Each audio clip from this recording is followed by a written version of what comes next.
এটা কি নিয়ে আইতাছো তুমি? আচার কা মামলা হে। তোমার কাছে কি কেউ কইছে একবারও যে আমি আচার খাবো তোমার কাছে? সর্বনাশের মাথায় বাড়ি আচার আনছি আমার লিগে আমি খাবো। তুমি কি আচার খাও নাকি? ও আমি তো আচার খাই না। ঘুমাইতে বসছো এখন ভাত খাও গোসল করে। কি রান্না করছো তুমি আজকে?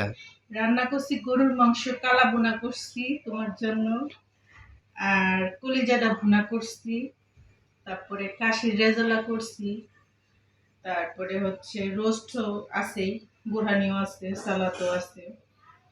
দই যদি খাইতে চাও তাহলে অর্ডার দিতে পারো। হাই হাই হাই, নিজ গাছ সর্বনাশ করছো আজকে, মনে আলু ভর্তা ডাইল করছো? হ্যাঁ, এইটা খাই তো বড় হইছো, আলু ভর্তার ডাল এরা ছাড়া জানো কি? তাহলে আজকে কটা দিন ধরে তো ভাতই খাইতে পারি না, কি রান্না বান্না করতেছো তুমি? মানুষ কয় না খাইলাম গুড়া মাছ দিয়া গরু মাংস দিয়ে খাই।